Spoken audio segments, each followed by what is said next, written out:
네, 오늘은 성령 강림 주일입니다. 원래 이날은 구약에서는 오순절 또는 칠칠절, 맥주절로 불리던 유대인들의 절기였고요. 그리고 제일 먼저 추수한 보리나 밀로 빵을 만들어 하나님께 바치는 구약의 절기였습니다. 그런데 오순절 날에 마가의 다락방에서 베드로를 포함한 120명의 제자와 성도들이 간절하게 기도하던 중 약속하신 성령의 강력한 임재가 바람처럼 불처럼 임하게 되면서 이날을 신약에서는 성령 강림주일로 지키게 되었고, 그 절기가 이제 2000년 동안 이어져서 오늘날에도 우리가 이날이면 성령 강림주일로 지키게 됩니다. 본래 태초의 인간, 처음에 창조된 인간은 참 아름다운 존재였습니다. 죄도 없고 허물도 없고 하나님과 함께 대화하고 그분과 거닐 수 있는 복된 존재, 한마디로 완벽한 존재였습니다. 하나님께서 사람을 만드시고 보시기에 심히 좋았다고 말씀하실 정도였습니다. 그랬던 우리 인간인데 안타깝게도 선악과를 따먹고 범죄하는 바람에 결국 인간은 하나님의 형상을 상실하고 변질되어 아름다움을 잃어버리고 점점 더 타락한 본성을 따라 망가지기 시작했습니다. 그것이 결국 하나님을 떠나 우상을 숭배하는 신앙적 타락, 자신의 탐욕대로 마음껏 살아가는 도덕적 타락, 끝없는 갈등과 싸움이 발생하는 관계적 타락으로 이어지게 됩니다. 그리고 이 원죄로 인하여 우리의 육신에는 질병이 발생했고 영혼에는 죽음에 대한 불안과 두려움이 가득하게 된 겁니다. 이렇게 망가지고 타락한 모습은 누구도 예외가 될 수 없습니다.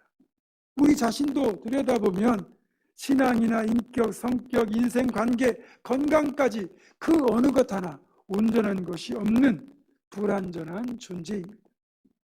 이렇게 결점과 한계가 있는 불완전한 우리들인데 이런 우리가 바람직한 모습, 거룩한 모습으로 변화되고 하나님이 원하시는 모습, 바람직한 삶을 살고 싶다면 어떻게 해야 될까요? 이런 삶은 우리의 결단과 의지, 노력만으로는 불가능합니다. 여러분도 다 경험해 보셨겠지만 아무리 노력하고 애를 써도 어느 순간 옛사람의 모습으로 되돌아가 있는 우리 자신을 우리는 여지없이 발견하게 됩니다. 그래서 여러분, 혹시 기회가 주어지고 가능하다면 고치고 싶은 외모나 성격, 바꾸고 싶은 인생의 모습이 있으십니까? 많은 여자분들이 나는 남편만 바꾸면 됩니다, 그렇게 생각하실 수도 있을 겁니다. 저 같은 경우는 솔직하게 말씀드리면 이렇게 돌출된 입을 조금 집어넣고 그리고 제 목소리를 좀 더 청량한 목소리로 바꾸고 싶은 마음이 있습니다. 다른 건 아쉬움이 별로 없습니다. 그마저도 하나님 그대로 살아라 그러면 저는 만족하며 살 겁니다. 이렇게 각자가 가진 여러 소망 중에서 외모 측면에서 보면 어떤 분은 나는 키만 좀 더 컸으면 좋겠다, 나는 좀 더 날씬한 몸매를 갖고 싶다, 그런 분도 있을 거고 난 다 필요 없고 건강했으면 좋겠다, 그런 분도 있을 겁니다. 또 내면적인 측면에서 나는 좀 더 지식이나 지혜가 있으면 좋겠다, 또 이런 일을 감당할 수 있는 재능이 있으면 좋겠다, 그런 분도 있을 겁니다. 이런 우리가 가진 소망 중에서 외모나 건강에 관련된 소망만큼은 돈만 있으면 이제는 어느 정도 바꿀 수 있습니다. 무릎관절에 문제가 생기면 예전 같으면 평생 그렇게 살다가 죽어야 했습니다. 하지만 지금은 인공관절로 바꾸면 됩니다. 저처럼 돌출된 그 치아나 비뚤어진 치아가 있으면 그거는 교정으로 얼마든지 바꿀 수 있습니다. 심지어는 내 눈이 무쌍이면 마음에 안 들면 쌍꺼풀 수술할 수 있고요. 심지어는 이 돌출된 턱도 양악 수술하면 다듬을 수 있어요. 그리고 주름도 잡아당기거나 보톡스를 맞으면 팽팽하게 펼 수 있습니다. 심지어는 성형수술로 외모를 확 바꿀 수도 있습니다. 그리고 요즘은 장기 이식도 가능합니다. 그러나 육체가 아닌 신앙, 인격, 인생에 문제가 있을 때는 어떻게 해야 되겠습니까? 이거는요, 돈으로 해결할 수가 없습니다. 아무리 현대의료 기술이 발달했다 할지라도 도움을 받을 수 없는 영역입니다. 죄로 인하여 망가진 우리의 인격, 신앙, 인생은 우리의 노력과 힘만으로는 회복이 불가능하다는 거예요. 이게 솔직한 우리가 맞닥뜨린 현실입니다. 이럴 때 우리가 창조 때 그 아름답고 선한 존재, 온전한 존재로 회복될 수 있는 비결은 다름 아닌 주님의 마음, 주님의 심장을 갖는 겁니다. 고대 히브리인들은 심장을요, 마음이 있는 자리로 여기고 이곳을 의지와 감정, 욕망의 자리로 보았습니다. 사무엘상 16장 7절입니다. 여호와께서 사무엘에게 이르시되 그의 용모와 키를 보지 말라. 내가 이미 그를 버렸노라. 내가 보는 것은 사람과 같지 아니하니 사람은 외모를 보거니와 나 여호와는 중심을 보느니라 하시더라. 아멘. 이 구절에서 중심을 보시느니라 할 때 이 중심이라고 번역된 히브리어 단어가 레바브입니다. 이 레바브는 본래 심장을 뜻하는 단어입니다. 그런데 이 레바브, 심장을 중심 또는 마음이라고 의역을 한 거죠. 그러니까 마음과 심장, 중심은 다 같은 의미로 보셔도 무방할 것입니다. 여러분, 이 심장을 우리는 특별한 자리로 생각합니다. 우리가 슬픈 일을 당한 분에게 상심이 크시겠습니다 라고 말하잖아요. 이 말은 심장이 받는 상처가 크다는 뜻이잖아요. 실제로 이 말이 의학적으로도 맞는답니다. 극도로 슬픔이나 고통을 겪는 사람들은 심장이 많이 상한다는 거예요. 의학자들의 연구에 따르면 사람이 갑자기 슬픔이나 고통을 또 겪고 공포나 분노의 감정을 경험하게 되면 우리 몸은 많은 양의 스트레스 호르몬을 일시적으로 방출하게 되는데 이 스트레스 호르몬이 심장으로 가서 심장의 세포를 자극하고 그렇게 되면 일시적으로 심장의 세포는 이를 제대로 감당할 수 없게 된답니다. 이것을 바로 상심, 심장이 상한다고 말하는 거잖아요. 심장은 이렇게 사람의 다양한 감정, 행복한 감정, 또 슬픔의 감정, 고통과 아픔까지 함께 담당하게 되는데 심장이 이렇게 감정까지 담당할 수 있는 이유가 있습니다. 미국의 하트메스 연구소의 롤린 맥크레이티 박사의 연구에 따르면 심장에는 신경세포들로 이루어진 일종의 작은 뇌가 있답니다. 그래서 두뇌의 명령과 통제가 없이도 자율적으로 스스로 박동하고 기억과 감정까지도 인지할 수 있다는 거예요. 여러분, 실제로 심장이 내 말을 안 듣잖아요. 여러분, 갑자기 좋아하는 이성 앞에 앉았을 때 막 심장이 뛰면 심장아 나대지 마. 그래도 내 말 안 듣잖아요. 그 심장은 별도로 움직이는 거예요. 그러니까 다른 이의 심장으로 만약에 내 심장을 바꾸면, 이식을 하면 성격과 감정이 달라질 수 있겠죠. 실제 심장 이식으로 사람의 성격이 달라진 사례가 보고되고 있습니다. 제가 예전에 집에서 TV를 보고 있었는데 그날 방송되던 TV 프로그램이 SBS 스페셜이라는 프로그램입니다. 그날 방영된 SBS 스페셜의 내용은 심장 이식을 받은 후에 달라진 사람들의 이야기를 담고 있었습니다. 그 프로그램에서 나온 내용입니다. 미국 애리조나에 거주하는 63세의 빌이라는 분은 심장 이식을 받은 후에 삶이 극적으로 바뀌었습니다. 심장 이식 후 빌은 철인 3종 경기를 비롯한 각종 스포츠 대회에 출전해가지고 수십 개의 메달을 딸 정도로 스포츠광으로 변했고 또 재즈 가수인 샤데이라는 분의 음악에 심취할 정도로 눈물을 흘릴 정도로 샤데이 음악에 광적으로 심취했습니다. 사실 빌은 심장 이식을 받기 전까지는 돈과 사업에만 관심이 있을 뿐 운동과 음악에는 전혀 관심이 없던 사람이었습니다. 그런데 그렇게 운동을 좋아할 뿐만 아니라 전혀 몰랐던 샤데이의 음악이 흘러나오게 되니까 자기도 모르게 눈물을 흘렸다는 거예요. 이후 자신에게 심장을 이식해 준 사람을 찾아 나섰고 빌은 놀랍게도 그에게 심장을 이식해 준 사람이 운동을 좋아하던 헐리우드의 스턴트맨이었고 그 스턴트맨이 좋아하던 가수가 바로 재즈 가수 샤데이였다는 걸 알게 된 겁니다. 심장 이식 후에 빌은 심장을 이식해준 그 사람의 성격과 취미를 그대로 갖게 된 거죠. 또 터프한 남자였던 영국의 제임스 클라크라는 분이 있는데 이분은 심장 이식을 받은 후에 아주 부드러운 남자로 바뀌었습니다. 태어나 평생 한 번도 써본 적이 없는 시를 쓰기 시작했고 심지어는 그렇게 거칠게 대하던 아내에게도 다정다감한 남편이 되었습니다. 그 아내는 절대로 저럴 사람이 아니라고 말할 정도로 심장이 바뀌고 난 뒤 이분은 부드러운 남자로 바뀌었습니다. 그래서 이 제임스 역시 심장 기증자를 찾아본 결과 기증자였던 마틴 베리치라는 사람이 시를 사랑했던 아마추어 시인이었고 굉장히 성격이 부드러운 남자였다는 걸 알게 되었습니다. 그러니까 제임스가 마틴에게서 심장만 받은 게 아니라 시를 쓰는 재능과 감성까지 그대로 받은 거죠. 이처럼 다른 이의 심장을 이식받고 난 뒤에 성격이나 취향 그리고 식성까지 기증자와 똑같이 변한 사례가 세계 곳곳에서 보고가 되고 있습니다. 저는 그때 SBS 스페셜을 보면서 이런 생각을 했어요. 야, 다른 사람의 심장을 이식하더라도 이런 현상이 나타난다면 하물며 우리가 예수 그리스도의 심장을 이식받는다면 우리가 어떻게 변화될까? 내 심장을 주님의 심장으로 바꾼다면 나는 또 얼마나 변화될까? 그런 생각이 들었습니다. 탈무드에 나오는 이야기입니다.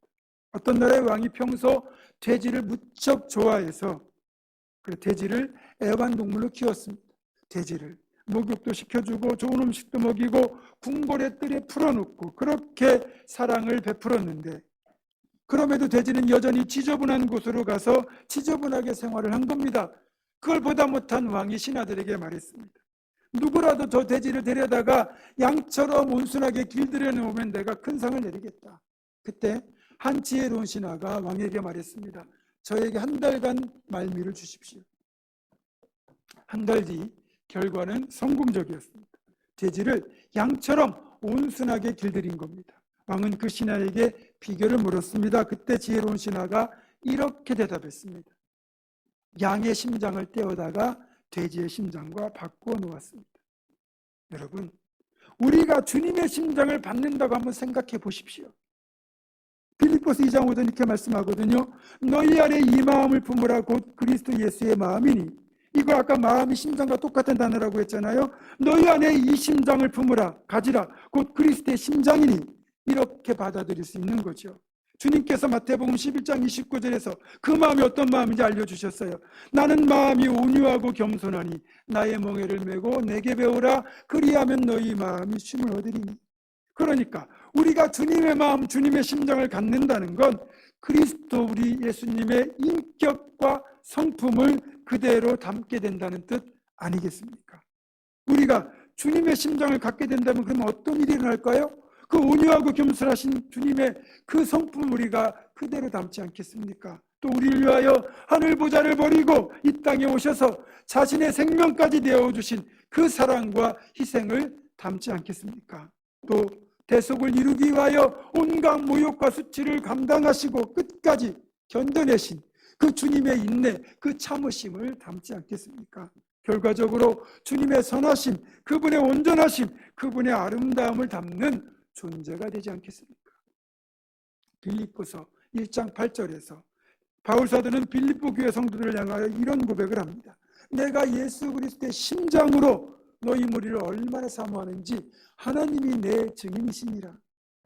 이전에는 무심코 지나쳤던 이 구절, 바울사도가 빌립보 교회 성도들을 예수 그리스도의 심장으로 사랑한다고 하는 이 말이 즉 주님의 마음으로 사랑한다는 것이 어떤 의미인지를 알고 이 구절을 들여다보니까 이 고백이 정말 대단한 사랑의 고백, 쉽게 할 수 없는 고백임을 알게 되었습니다.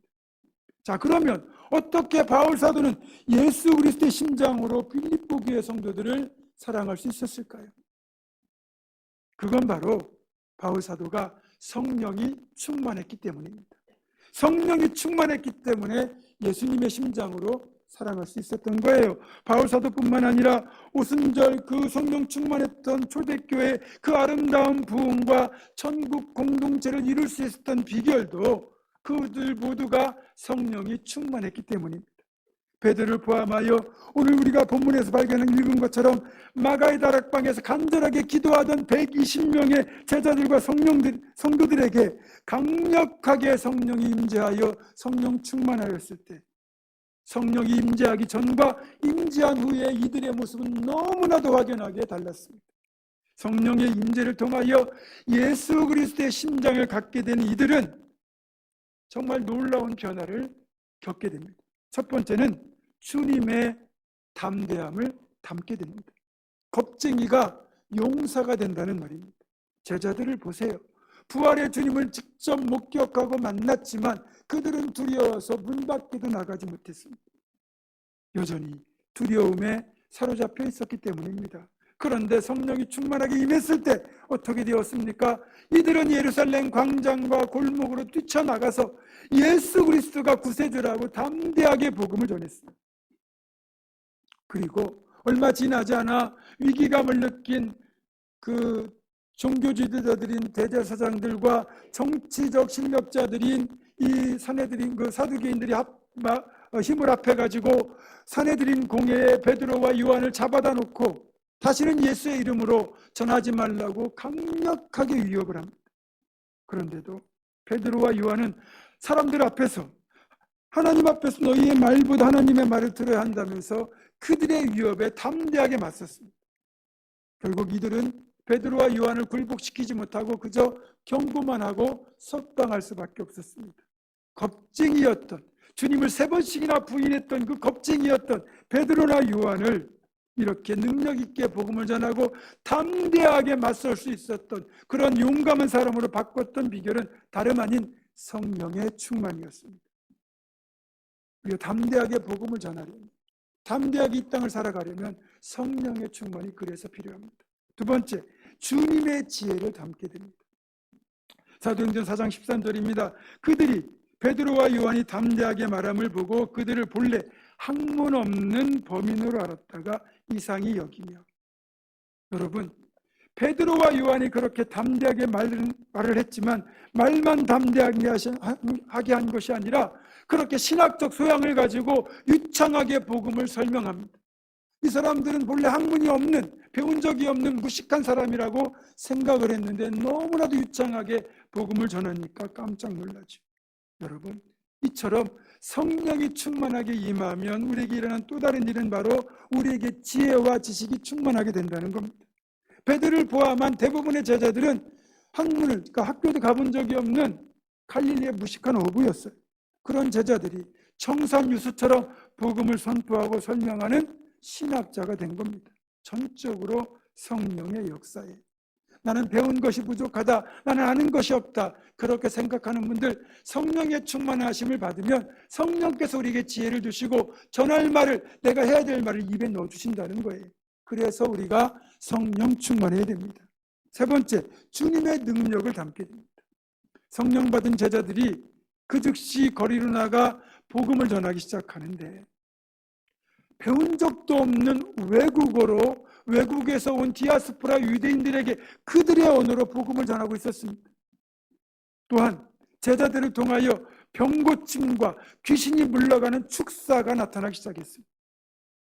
물론 이렇게 배운 적이 없는 외국어를 구사할 수 있는 능력, 또 병을 고치고 귀신을 쫓아낼 수 있는 능력을 주신 것은 땅끝까지, 예루살렘과 온 유대와 사마리아와 땅끝까지 이르러 복음을 전하도록, 그래서 이런 능력을 주신 거지만 이런 능력이 주어지기까지는 먼저 성령의 충만함이 있어야 했던 겁니다. 우리가 능력 있게 사명을 감당하려면 성령의 충만함은 그래서 필수입니다. 네 번째로, 주님의 순결함을 닮아가게 됩니다. 순결함을 닮는다는 건 어떤 말이냐? 내가 죄인임을 깨닫게 된다는 말이에요. 사도행전 2장 37절입니다. 그들이 이 말을 듣고 마음에 찔려 베드로와 다른 사도들에게 물어 이르되 형제들아 우리가 어찌할꼬 하거늘. 우리가 어찌할꼬 하는 이 말은 죄로 인하여 찔림을 받았다는 얘기예요. 죄를 자각했다는 말이죠. 그게 가능했던 이유는 이들에게 성령이 임했기 때문입니다. 성령께서 오시면 우리의 어두운 눈을 밝게 하시고 우리의 양심을 찌르십니다. 그래서 우리의 눈이 어두워져 있을 때는 보지 못하던 죄가 우리의 눈이 열리면서 보이게 되고, 그래서 찔림을 받게 되는 거예요. 우리의 눈이 밝아져야 우리가 갖고 있는 죄가 환하게 보입니다. 여러분, 어두운 밤중에 불 다 꺼놓고 우리가 이것저것 다 만지고 놀이를 해보세요. 옷에 뭐가 묻었는지 모릅니다. 그런데 불을 켜거나 밝은 대낮이 되면 그 밤사이에 내가 얼마나 지저분해졌는지 더러워졌는지가 제대로 보이잖아요. 성령이 임하시면 눈이 밝아져 우리의 죄가 보이는 겁니다. 제가 대전제일교회를 섬기고 있을 때 저희 교구에 권사님 한 분이 계셨는데, 이분 시어머니는 유난히 깔끔한 분이었습니다. 이분을 모시고 살았는데 집안에 조금이라도 지저분한 꼴을 못 보시고 잔소리를 하시는 거예요. 어느 정도냐면 방바닥에 머리카락 하나 있는 것도 그걸 못 보고 지나치시고, 얘 머리카락 있는 거 봐라, 이렇게 하실 정도였고, 그런 이제 깔끔 떠는 시어머니의 잔소리 때문에 고부간에 이런 갈등도 있었습니다. 그러던 시어머니가 달라졌습니다. 어느 날부터 잔소리가 사라진 거예요. 너무너무 그렇게 둘 사이가 좋아진 겁니다. 그러다가 어느 날 이 시어머니가 안과에 가서 백내장 수술을 받고 왔습니다. 그리고 눈이 밝아졌습니다. 집에 돌아오셔서 제일 먼저 하신 말씀, 얘야 방바닥에 머리카락 좀 봐라. 여러분, 성령께서 우리의 눈을 밝히시면 그렇게 죄가 보이는 거예요. 내가 죄인이라는 생각이 안 드시는 분들, 무슨 문제겠습니까? 성령의 충만이 사라진 겁니다. 성령이 오시면 내가 죄인이다라는 걸 알게 되거든요. 다섯 번째로, 주님의 성품을 담게 됩니다. 우리가 볼 때 물이 가득한 아름다운 호수가 있습니다. 풍경이 참 좋아요. 그런 호수 밑바닥을 들여다보셨습니까? 여러분, 호수가 되기 전에 거기에 예를 들어 댐이 생긴다면 그 살던 마을이나 나무들이 다 있을 거 아닙니까? 넘어진 집, 그리고 부서진 그런 담장들, 그런 거 다 있는 건데, 호수에 물이 가득 차 있을 때는 아름다운 풍경만 보입니다. 그러다가 물이 말라버리면 그 밑바닥의 모습이 그대로 드러나잖아요. 우리가 성령 충만할 때는 나타나지 않았던 내 밑바닥의 추악한 욕심, 성격, 모난 부분들이요 다 드러나거든요. 그래서 성령이 충만해야 그 모난 나의 심령들을 다 덮고 성령의 좋은 모습으로 우리가 남들에게도 비춰질 수 있는 거예요. 내가 유난히 요즘 화를 잘 내고 이상하게 그냥 내가 좀 그렇게 마음도 편안치 못하고 뭔가 부딪히는 일이 많다 그러면, 여러분, 내가 성령이 고갈됐구나, 그렇게 생각하셔야 돼요. 성령이 충만하면 웬만한 남들의 그런 문제점, 결점들 다 품어낼 수 있거든요. 그리고 사람들과 평화롭게 지낼 수 있는데, 유독 내가 관계적인 문제가 심각하다 그러면 내가 성령 충만이 사라졌구나, 그렇게 생각하셔야 됩니다. 그래서 성령이 충만하게 우리 심령에 채워져야 우리의 모난 성품은 사라지고 선하고 온유하신 주님의 성품이 나를 통하여 드러나는 겁니다. 마지막으로 주님의 헌신을 담게 됩니다. 주님은 우리를 위하여 모든 걸 내어주셨잖아요. 창조주의 자리도 포기하시고 하늘 영광 그 보좌도 내려놓으시고 인간의 몸을 입고 이 땅에 낮고 천한 모습으로 오셨습니다. 그리고 십자가에 죽기까지 자신의 모든 걸 다 내어주시고 피 한 방울까지 다 쏟아주셨습니다. 이런 주님의 헌신을 성령 충만한 예루살렘 교회의 성도들, 이 사람들이 그대로 닮아갔잖아요. 사도행전 2장 후반부와 4장 후반부를 보시면 우리가 역사적으로 경험한 적이 없었던 천국 공동체의 모습이 실현된 걸 볼 수 있습니다. 성도들이 다 자기들의 집을 개방하고 자기들의 재산을 다 내놓아서 모두가 필요에 따라 나눠 쓸 수 있도록 그렇게 유무상통했던 그 기적 같은 천국의 모습, 날마다 모이를 힘쓰고 떡을 떼며 그렇게 사랑하며 살았던 그 모습이 가능했던 이유는 모두가 성령 충만하여 주님의 헌신을 닮았기 때문입니다. 성령의 인재가 먼저 있고 나서 주님의 심장을 갖게 되니까 이런 일이 가능했던 거죠.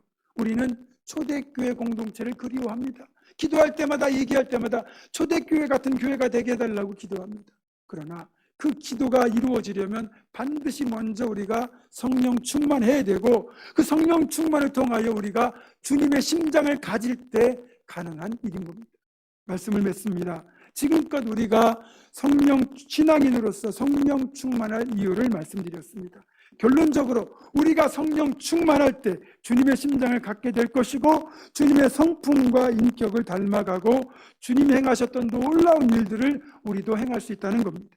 성령 강림주의를 맞이하면서 우리가 모두 성령 충만을 구하고 성령의 임재를 통하여 주님의 심장을 갖는 우리가 되기를 주님의 이름으로 축원합니다. 기도하겠습니다. 신실하신 아버지 하나님, 오늘 성령 강림주의를 맞이하여 우리 모두 더욱 성령 충만하여 주님의 심장을 갖게 하시고 그래서 내 인격과 성품이 변화되고 주님이 주신 능력으로 더 나아가 세상을 변화시키는 제자가 되게 하여 주시옵소서. 우리 주 예수 그리스도의 이름으로 기도드립니다. 아멘.